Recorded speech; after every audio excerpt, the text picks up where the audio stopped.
The tales do not do you justice, warrior of light.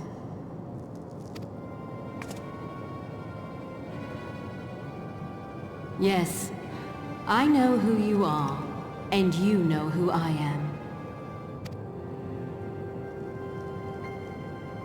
I was given the name Izel, but I earned the name Iceheart.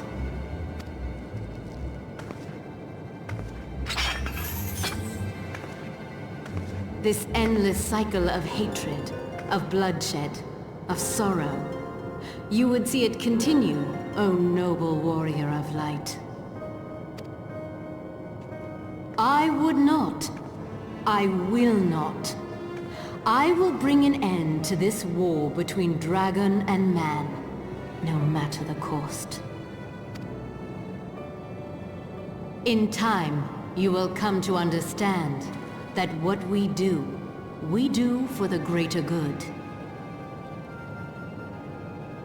For Eorzea, for Hydaelyn.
Change has come to the Garlean Empire, and we must discuss the implications.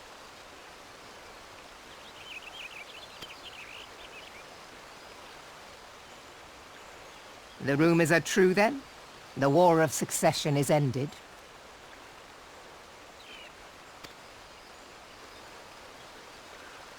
It is. A new emperor reigns in Garlemald. Who?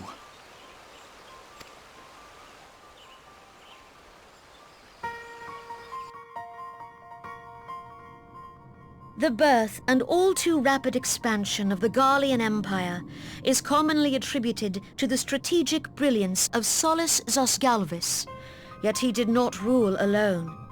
Several members of the royal household also distinguished themselves during his reign. Nevertheless, it was the eldest son who stood to inherit the throne, until his most untimely passing.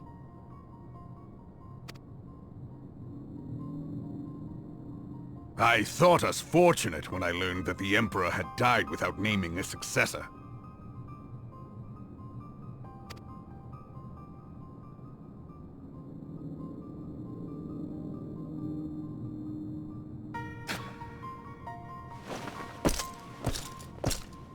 Would that the Garlean Empire had died with him.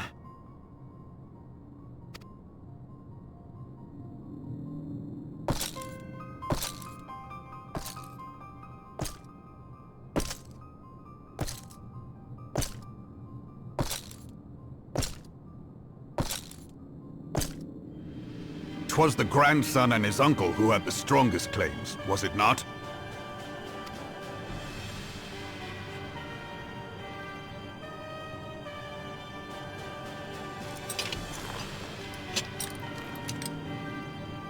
Indeed, yet claims count for little without the power to assert them.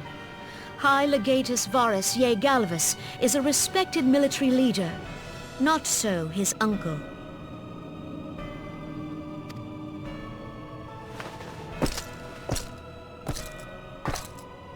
So young Varus has torn the crown from his uncle's grasp and taken his place at the head of the Empire.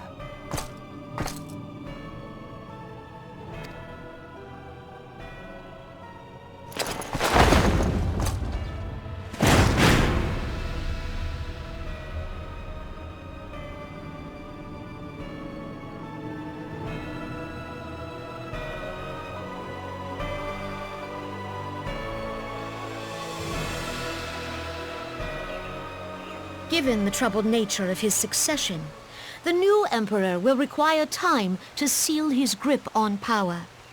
Yet have no doubt but that he shall, for there are none left with strength enough to oppose him.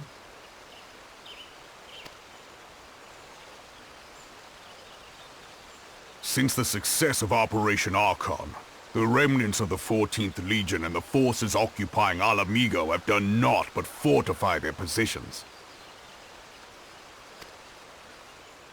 But you can be sure they'll be ready to march on us again, if their Emperor gives the word. When, not if. They say this Varus was so set upon Eorzean annexation that he spoke out against the Meteor Project. Plainly, the new emperor's intentions are of great concern to us all.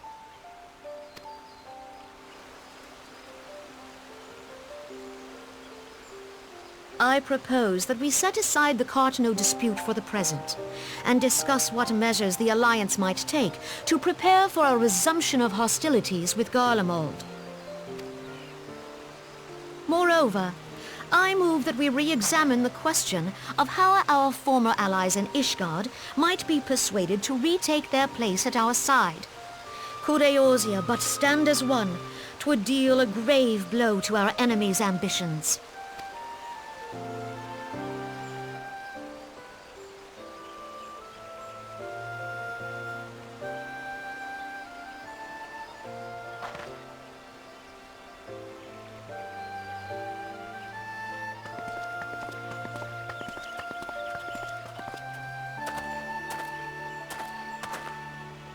Well, I suppose we should be grateful that they have finally acknowledged the inevitability of Imperial attack. Who knows? They may even do something about it. If only the leaders of Ishgard would follow their example and stop hiding behind their gates, praying for the coming storm to pass them by. But that is a discussion for another time. At present, I am more concerned by the fact that the Alliance's mooted preparations will be made known to the Garleans many moons before their coming. So long as the ivy eludes our grasp, no secret is safe.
Minfilia, am I right?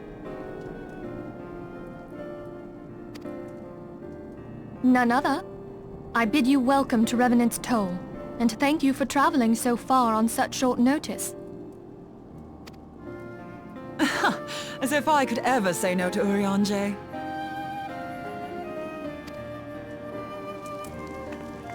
Moonbreeder is an accomplished Sharlayan scholar, and an authority on aetherite technologies.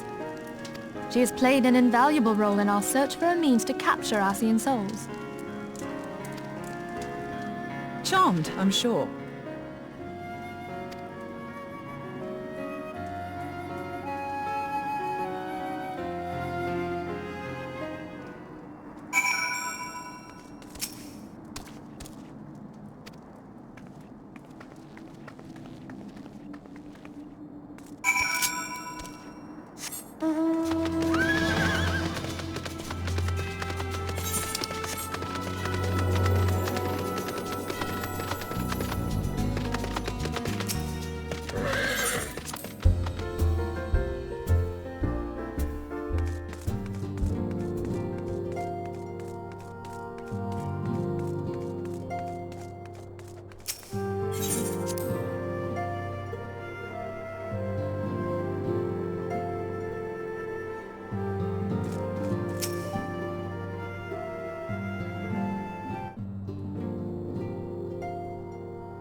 It's been ages!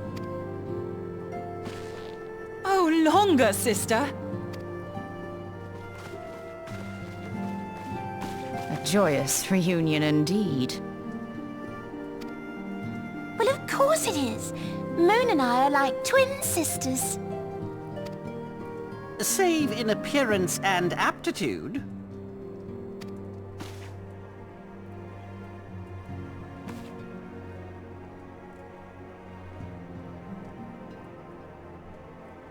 Everyone, if I could have your attention. We have with us an esteemed guest who has come from Sharlayan to assist us.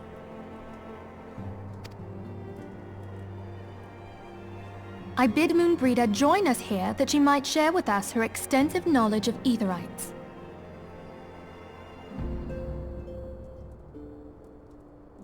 Also, as many of you are already aware, she has been overseeing our research into white auracite, a sample of which she has been good enough to bring with her.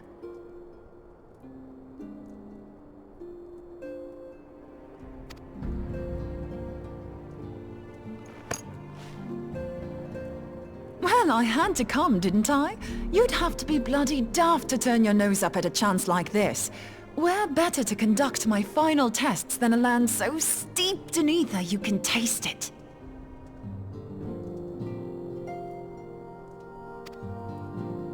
'Tis plain the passage of the years hath done little to dampen thy youthful spirits.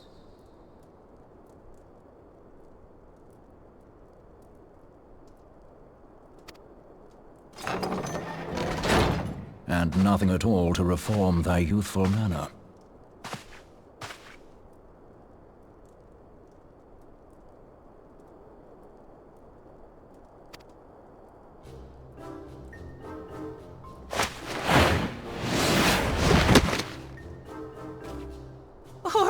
Eorzea, where in the hells have you been hiding? Unhand me.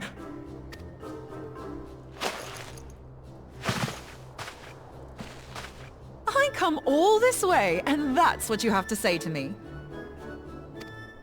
I much preferred when you were pleading with me to drop everything and hurry to your side. What was it you said? None save thee can satisfy this need. Go on.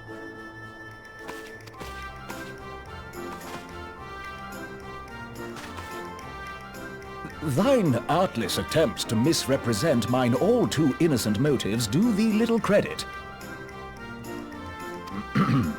Mine intent, as well thou knowest, was but to impress upon thee the gravity of the circumstance. Lest thou doubt, a deiform entity shall shortly be summoned, save if thou and no other grantest my compeers thine aid.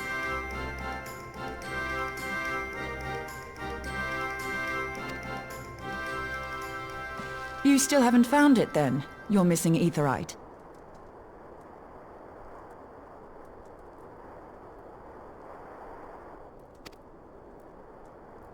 We have not. No.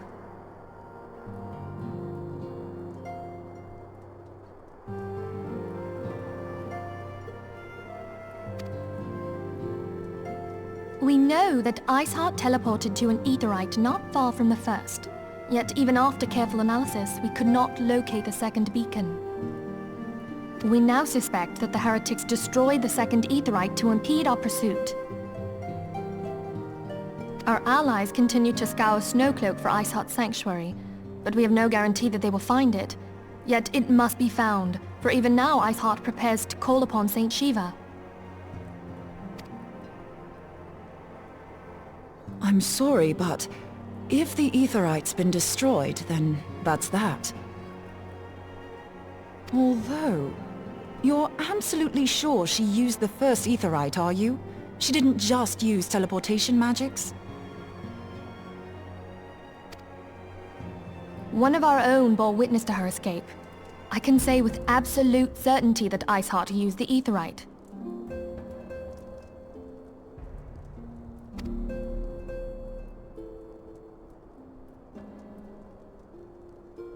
In that case, there might be a way, so long as the ethereal current is still flowing.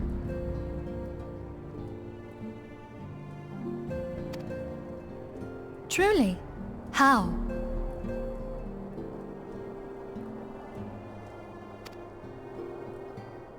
We use the current to recreate the beacon.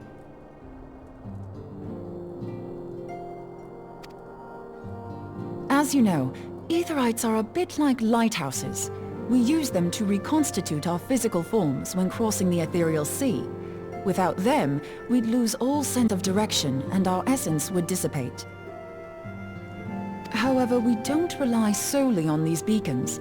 There are currents of ether which flow between them, currents which help guide us to our destination.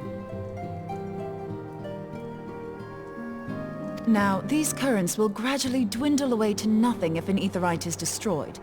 But if even a sluggish flow remains, we could theoretically use it to direct a surge of concentrated ether towards the void left by the beacon, and thereby fill it up again.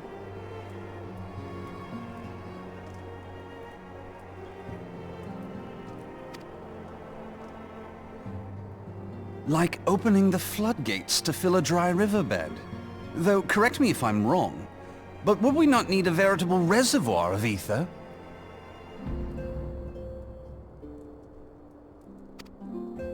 In concert, we might manage to channel a sufficient volume, yet that is not my chief concern. To direct the flow of so great a volume of ether with the requisite precision would be a nigh impossible task in itself.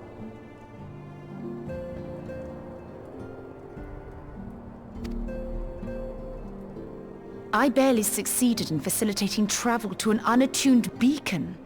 That which you describe sounds considerably more difficult.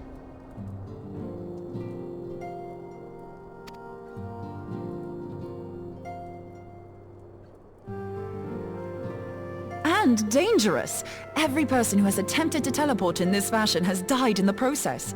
They, however, did not have wide aura sight at their disposal.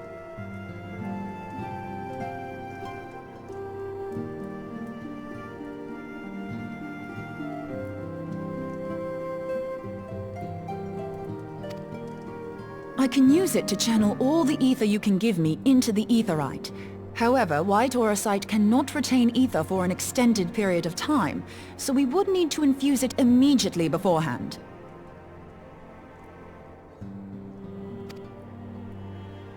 Just so you know, I'd confidently give this plan better than even odds of success. And if the worst comes to worst, your people won't suffer. Though it risked the lives of our best and brightest, we have not the time to seek other options. If the ethereal current still flows, We shall carry out Moonbreeder's plan.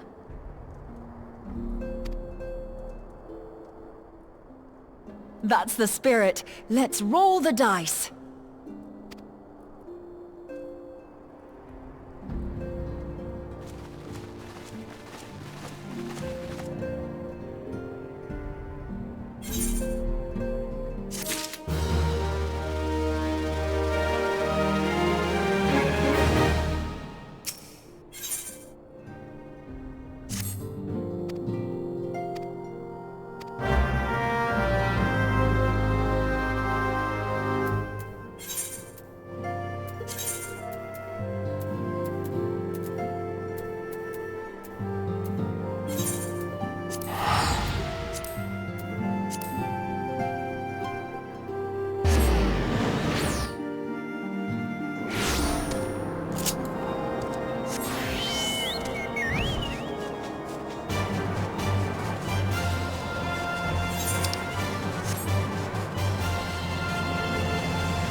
You should never have come here, warrior of light.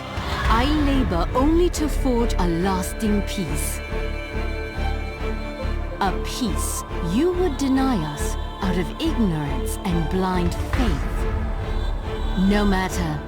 If it is our fate to be at odds, then it is mine to strike you down.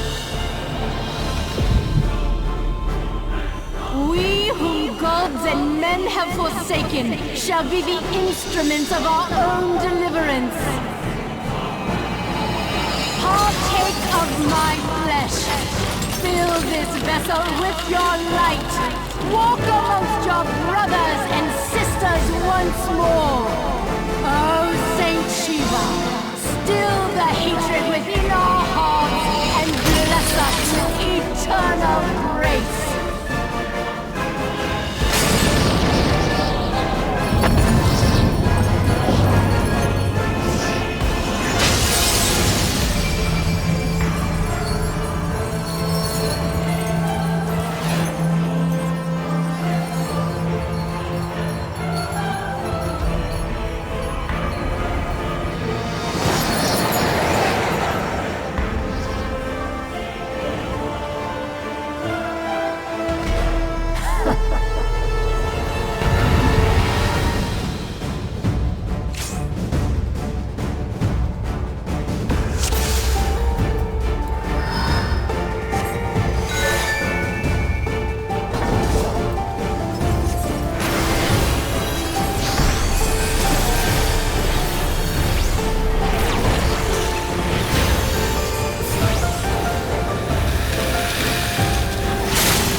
Fool.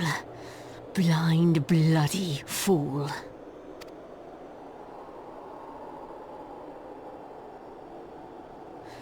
You, of all people, should understand the suffering war begets.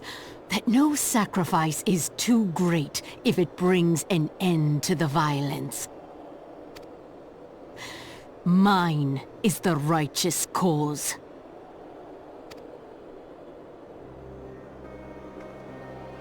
You fight in a war you do not understand.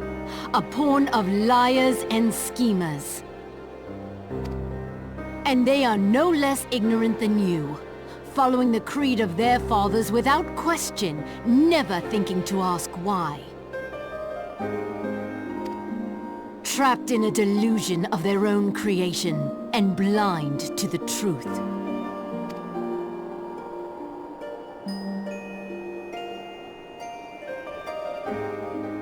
Warrior of light, redemption is not beyond us.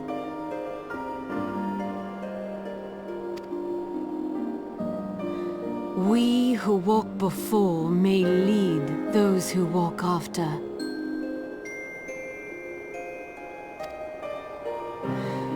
Seek the Keeper of the Lake. See with eyes unclouded.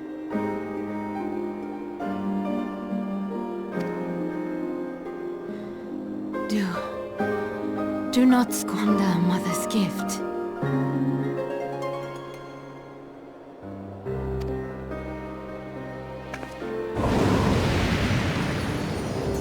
Hear, feel, think.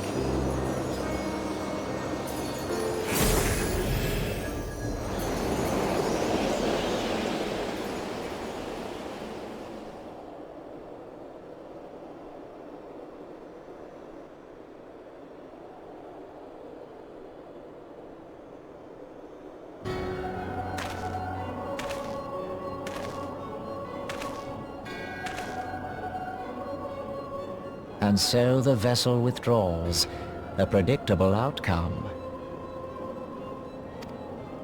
Nevertheless, La Habrea will be pleased.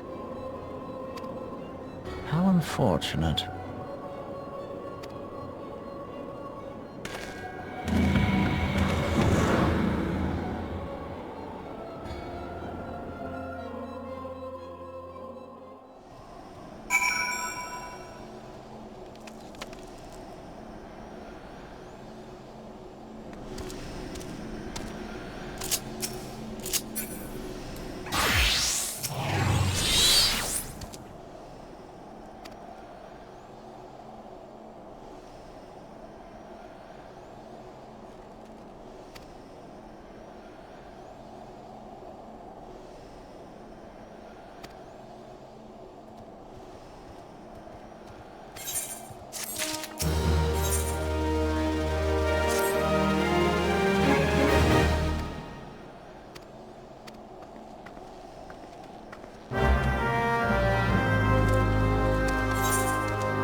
On behalf of the Holy See of Ishgard, allow me to express my deepest thanks.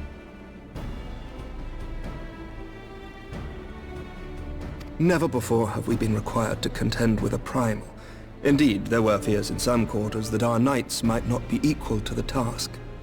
From what we have now learned of these beings, I can say with certainty that we would have lost a great many men had the Scions not intervened.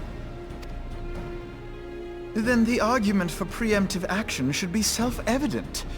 Perchance now you will reconsider my proposal that Ishgard move against Nautalon.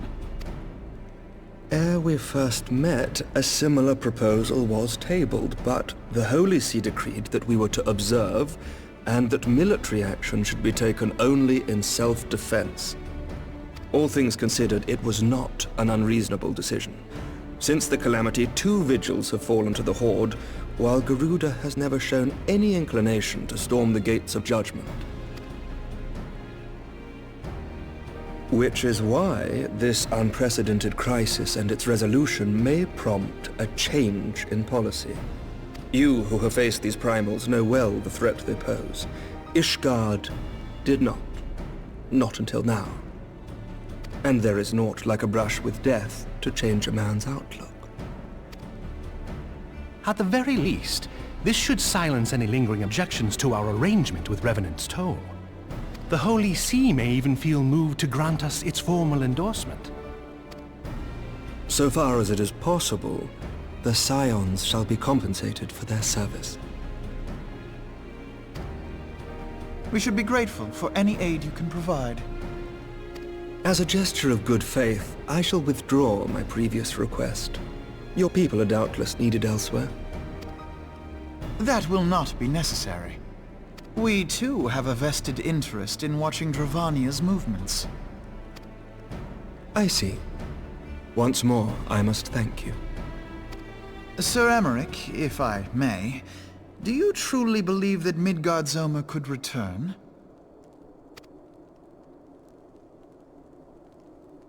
The heavens are a window unto truth, but those who interpret their movements are not infallible. I requested your involvement as a precautionary measure. But of course! You sought an excuse to compensate us from the first, mindful of what would happen if Revenant's Toll were taken by your enemies. Ishgard is not wont to aid its neighbors, but that does not preclude it from manipulating them to serve its own interests. Choose your next words carefully.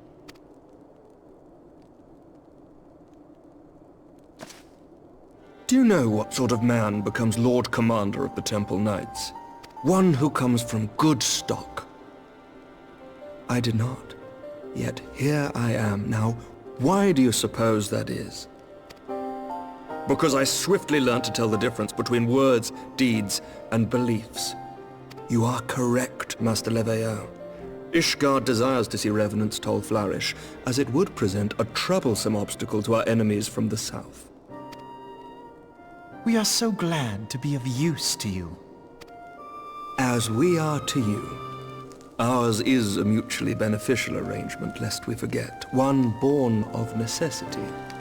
The dragons grow more restless by the day, and the heretics harry us nigh without cease. We have contended with such troubles for centuries, but there are limits to even our endurance.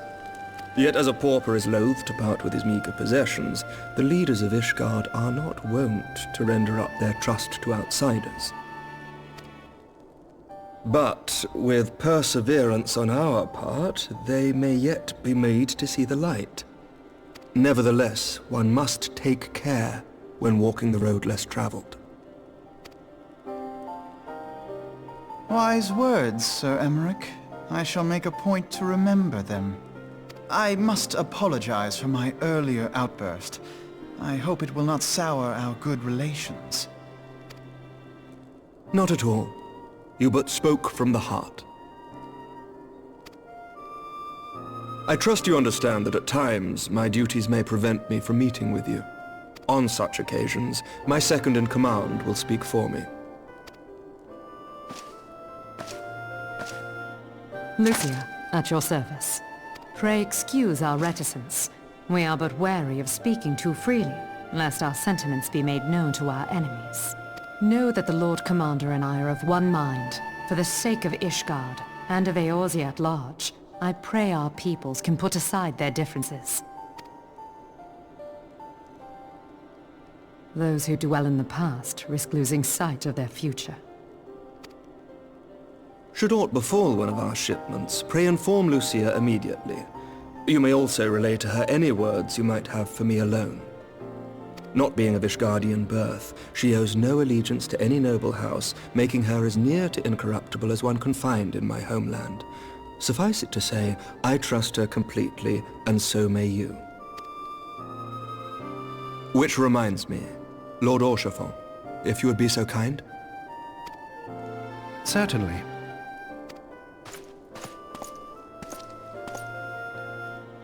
In times such as these, trust is ever in short supply. Mayhap this will go some way to rectify the problem. The results of our investigation into the heretics' recent attacks, as well as our interrogation of the merchant you detained. Sir Emmerich, I cannot thank you enough. Think nothing of it. Ishgard may be many things, but it is no friend to Garlemald. Did I not tell you to have faith, my friend?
Words cannot well express how glad I am to see you return to us hale and whole.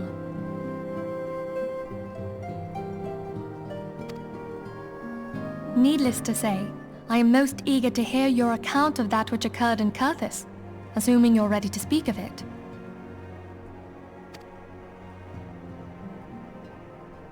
Excellent. I shall summon the others at once.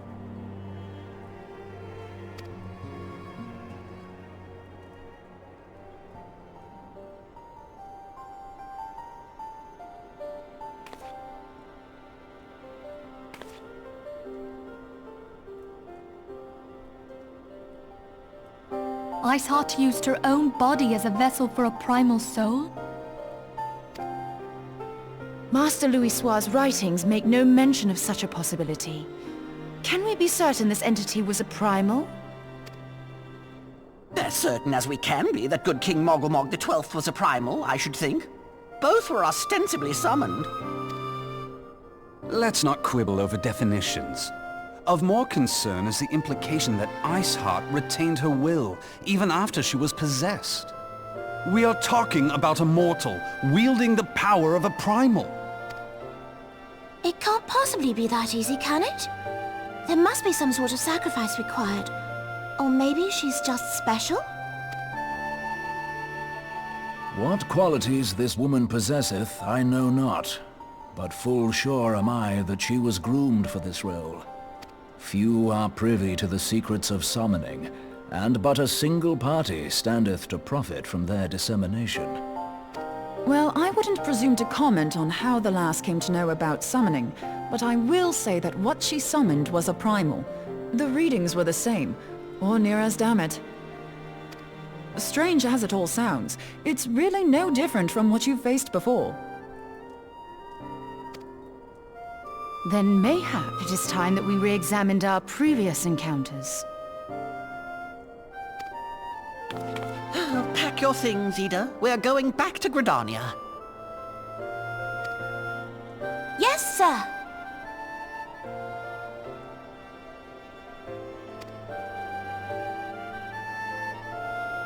About Iceheart's final words to you. Hear, feel, think. Hydaelyn speaks to her as well. If Iceheart is blessed with the power of the Echo, she will doubtless have used it to further her goals. Or could it be that it was a revelation granted her by the Echo which first set her on this path? Do you think she has knowledge of the origins of the Ishgardian-Dravanian War? It would do much to explain her unwavering conviction. Did not the Lady Iceheart implore thee to seek the Keeper of the Lake? And did she not imply that in so doing thou wouldst come to see with eyes unclouded? Midgard-Zoma was a king amongst kings who reigned for centuries on end. But he is dead and his wisdom lost to the ages. Unless the Ishgardians' fears are well-founded. It would seem we have yet another reason to stand watch over the Keeper of the Lake. For a mercy we are well positioned to do so. Iceheart, Shiva, Ascians, and Midgard-Zoma. I shudder to think how they're all connected.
heard.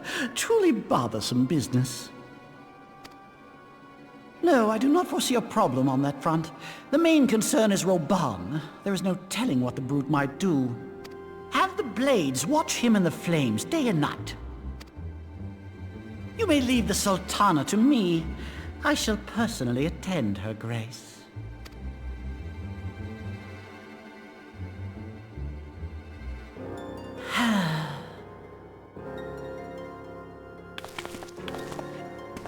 Sever one of the East Aldenard trade routes.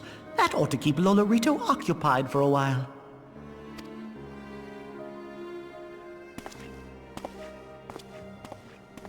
Nanamo unamo. For my sake, pray be a good little Sultana to the last.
Welcome back, my friend.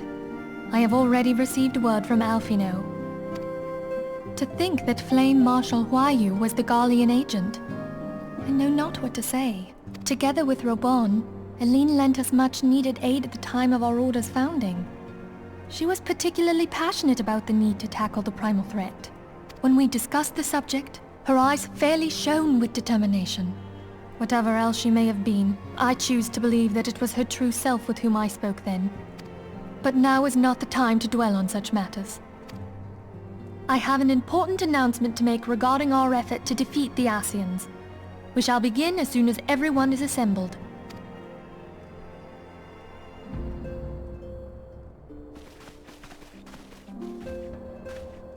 My thanks for coming, friends.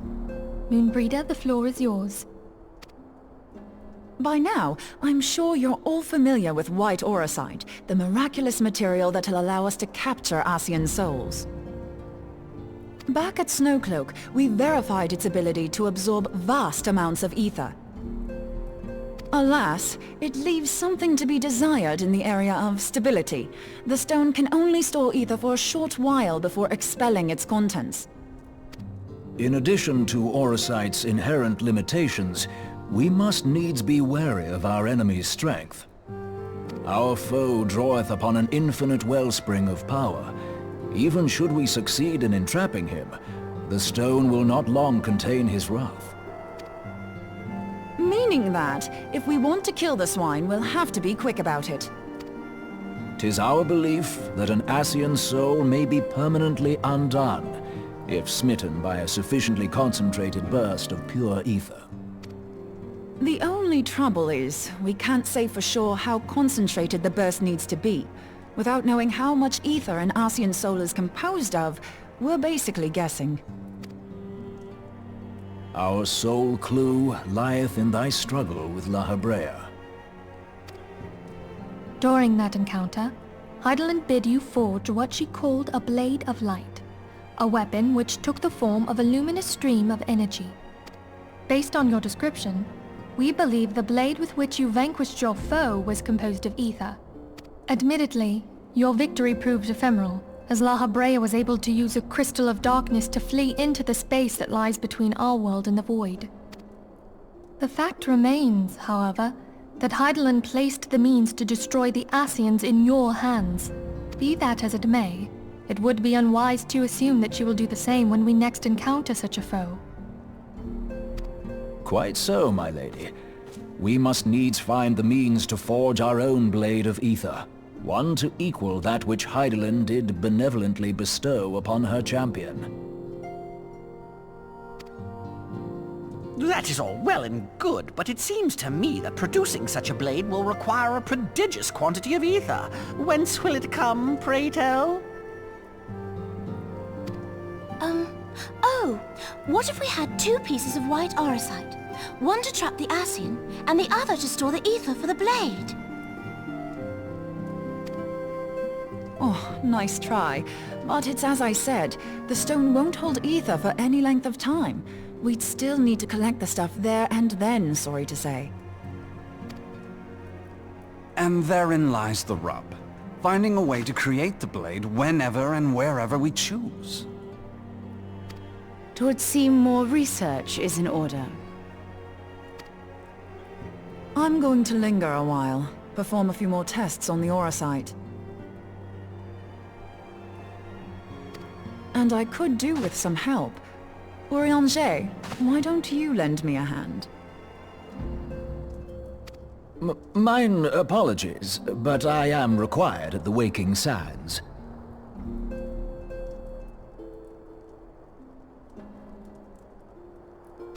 Lady Minfilia hath given me sole charge of the premises. 'Twould be unseemly to leave them unattended. Sole charge, you say? So you're basically alone there, then? Well, that settles it. I'll just have to come to you.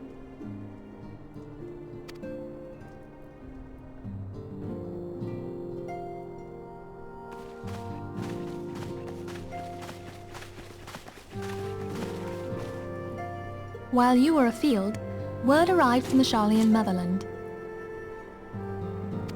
You will recall that a survey party was dispatched to investigate the incident at the Isle of Val.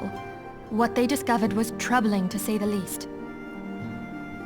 According to the report, the Isle has been erased from existence. 'Twas as if a hole had been torn in the very fabric of reality. Aye, yet the mystery endeth not with the Isle's disappearance. It hath come to light that a number of scholars in various other locales were reported missing at a similar juncture. What's more, they all had something in common with the head of the students of Baldesion. Every last one of them was researching a phenomenon called dimensional compression, or the rejoining as the ancient texts call it. I'll be damned if that's a coincidence. All indications suggest Ascian involvement, but I sense that a force greater still is at work. The entity the Dark Beings call the One True God. We must pray that my dear friend Kryl regains consciousness soon. If she bore witness to the Isle of Val's final moments, she may be able to shed some light on this mystery.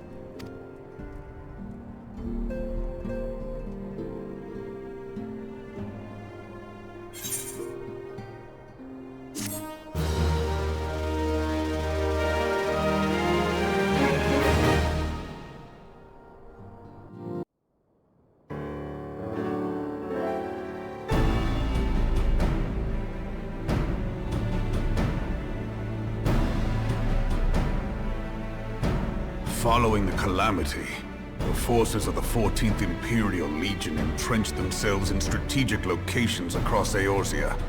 So swiftly did they accomplish this, it was suspected that they had received help. To think that it came from Huayu, my right hand. There is more. We have reason to believe that Huayu didn't deal exclusively with the 14th. She also answered to a higher authority in Garlemald. But this higher authority could not have been the Emperor. By consenting to the Media Project, Solus Zos Galvus showed himself to be more concerned about preventing the spread of primal influence than claiming Eorzea for the Empire. he would happily have seen the lot reduced to ash. We believe a number of high-ranking figures within the royal household were against the decision, but that they knew better than to oppose the Emperor openly. Of course, this didn't prevent them from making clandestine provisions, in which Huayu played a part. Alas, these provisions did not prevent Dalamud from falling, and the ensuing chaos changed the face of the realm forever. Yet Eorzea survived.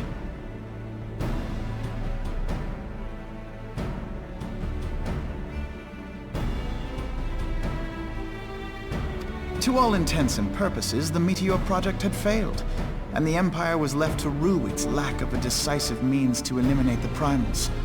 Until, that is, it stumbled upon the Ultima weapon. Even before the accursed thing was dug up, it seemed to me the 14th had the might to overwhelm our weakened armies. Yet they chose to hide behind their walls. Why? The Black Wolf was wary of making the denizens of Eorzea desperate, lest more primals emerge to bleed the land. The discovery of the Ultima weapon, however, emboldened him to resume his war of conquest in earnest. But there was one in Garlemald who believed that Van Belsar's actions were premature. One who stood higher in the Imperial Army's chain of command. He ordered the Legatus to halt his advance, only to find that the Black Wolf had slipped its leash, and that the 14th now acted alone. In a bid to bring Van Belsar to heel, he used the agent he had planted in Ul'dah prior to the Calamity to undermine the Legion's efforts. A man who outranks Van Belsar, yet opposed the late Emperor's decision to annihilate Eorzea. This could only be the former High Legatus of the Garlean army, now known as Emperor Varus Zosgalvus. So he was Huayu's true master.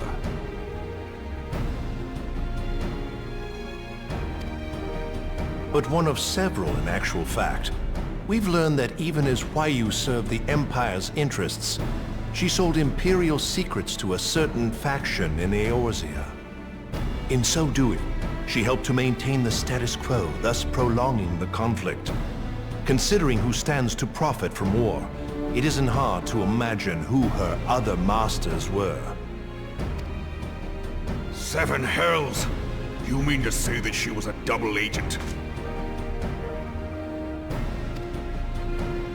Triple, if you consider her services to Van Belsar and the new Emperor as separate. As neatly as these pieces seem to fit, one aspect of the puzzle remains unclear to me. By whose will was the Marshal feeding intelligence to the heretics? And try as I might, could it be that another hand is at work here? If so, Huayu must be made to reveal whose it is.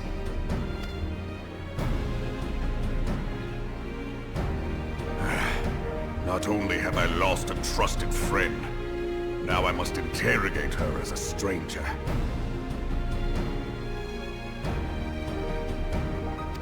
Not a pleasant task, I grant you, but a necessary one. Unless we weed out the ivy, root, stalk, and stem, it will simply grow back. I know that full well. Those closest to Huayu have already been detained, and I will question them alongside her. General, pray keep in mind that there may be unwitting abettors among them. All will be treated fairly. On that you have my word. Those who are innocent have no cause to fear. You have ever been a friend of truth, General.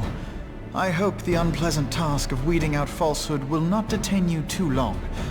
Though it be for the sake of Eorzea, doubting one's comrades is poison to the soul.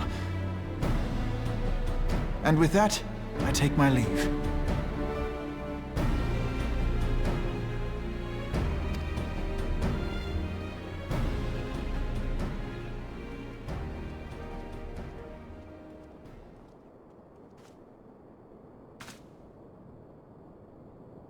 All these years, I've been made to dance to their tune. How could you, Huayu? How could you side with them?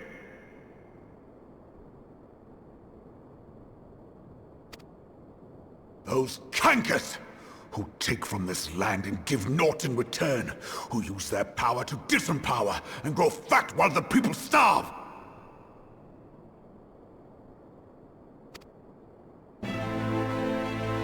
I know you can hear me, monitorous scum! Your crimes will not go unpunished! Damn, purge this land of your sickness! Before the eyes of the 12, I swear it!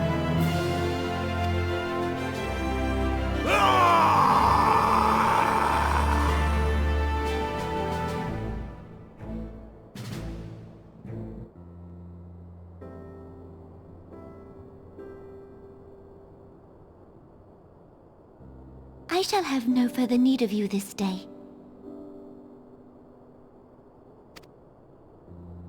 Your Grace.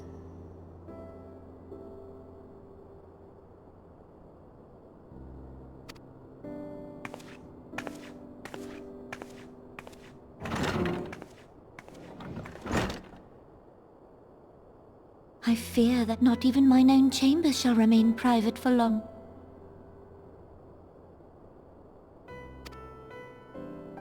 Has the situation grown so grim?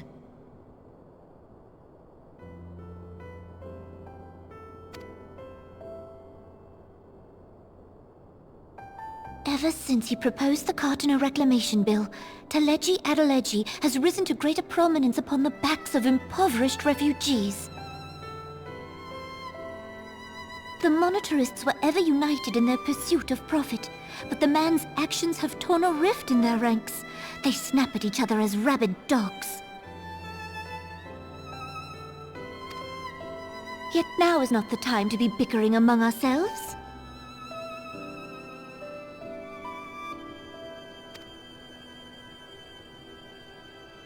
If this bickering is a threat to law and order, might you not have grounds to dissolve the Syndicate? Would that the solution were so simple, Admiral. Alas, my moving to dissolve the Syndicate is certain to spark outrage among the influential merchant class, whom the Cabal represents. This would serve to exacerbate the current unrest, and peace would slip still further away. Be they rich or poor, natives or refugees, all who reside in Ul'dah have a right to pursue happiness. It is the duty of a ruler to protect this right. If I am to perform my duty, I must needs tread warily. It would not do to make enemies heedlessly.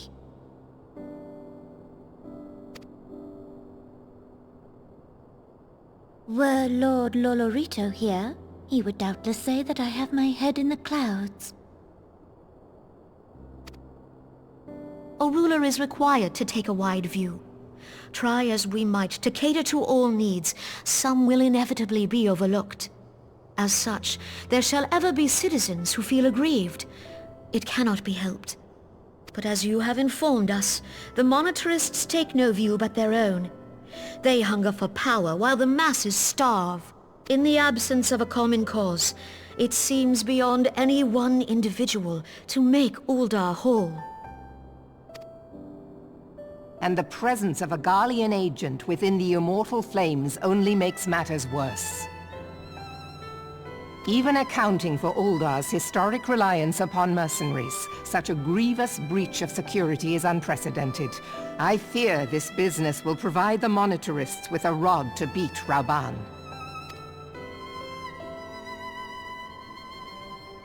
Eorzea can ill afford for the immortal flames to be dampened now. Ere long, the Garleans will turn their ravenous gaze toward our lands once more. If we are to resist their might, our nations must stand together. Yet for this to happen, our nations must be whole. Cannot be done to improve the situation in Ul'dah.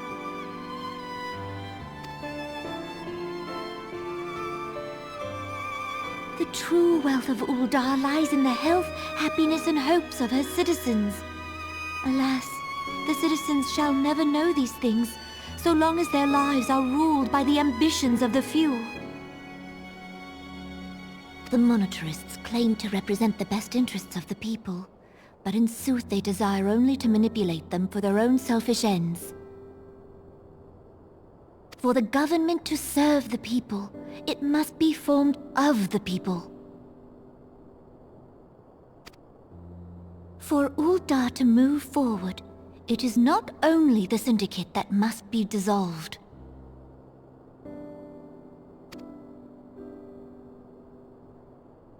Nay, you jest.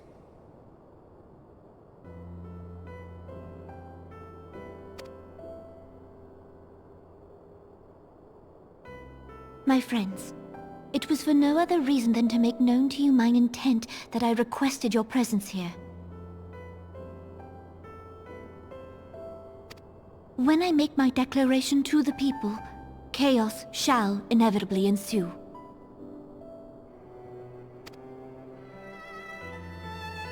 As the last monarch in the line of Ul, I make unto you this request.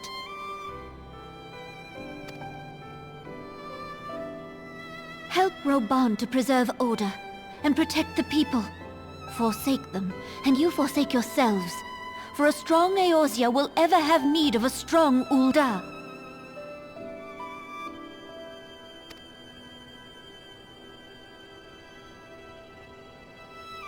Your Grace, are you certain of this?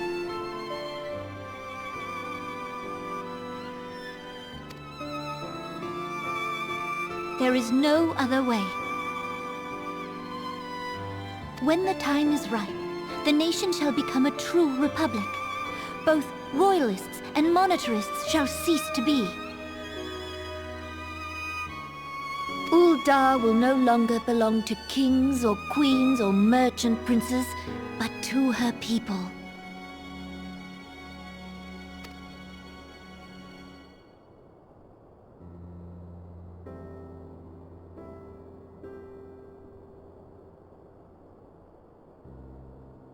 Roban, forgive me for casting aside all that you have toiled for in my name.